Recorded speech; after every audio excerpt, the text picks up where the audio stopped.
Well, the union representing Hollywood actors is meeting with federal mediators for a last-ditch effort at negotiating a contract with major studios. Yeah, this comes as members of SAG-AFTRA prepare to launch a second labor strike in the entertainment business as soon as tomorrow. The group, which represents roughly 160,000 actors, tweeted last night that it agreed to studios' quote last-minute federal mediation request. SAG-AFTRA's current contract is set to expire at midnight Pacific time, and union members have already given leadership the authority to call a strike if no agreement is reached. Joining us now is Anousha Sakoui. She's an entertainment labor reporter for the Los Angeles Times. Good to have you back with us. So, although it agreed to meet with federal mediators, SAG-AFTRA also tweeted that it's, quote, not confident that the employers have any intention of bargaining towards an agreement.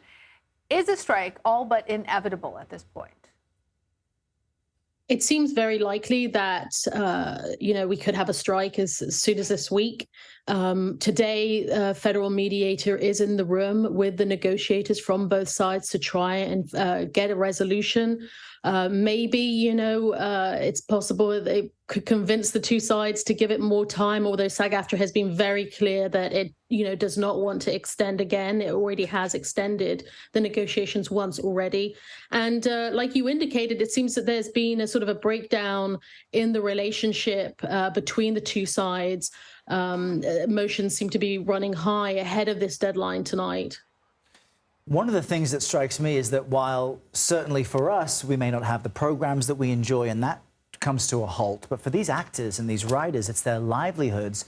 There was a report in Deadline Hollywood, one of the kind of trade blogs out there, suggesting that the studio's end game was to actually let the writers go broke, let them not be able to pay rent or keep their homes, really extend this as a way of playing hardball. What do you make of that? And what does it tell us about what the main issues are here? I think if you speak to studios, you'd get the feedback that, they want to be in the business as well. And so, clearly there is some hardball being played, and definitely, the studios are not talking to the writers at the moment. It's not that they want to do that inevitably, indefinitely. At some point, they're going to want to return to the business, and they're going to need writers to do that. But definitely that report that you mentioned has riled up writers. And I saw one commenting on social media today that they're already broke. So, it's a query how successful that would be as a strategy. Well, to follow on that, Anousha, Hollywood writers have been on strike for more than 2 months now. If Hollywood actors are also walking out in the very near future, how significantly would this disrupt the entertainment industry, and how long will this continue to persist even after an agreement is reached? Right. I mean, it would be the first time since 1960 that these two unions would be on strike simultaneously. The writers' strike has already had a massive impact on production. In LA alone, we hardly have any scripted production at all, like zero some weeks.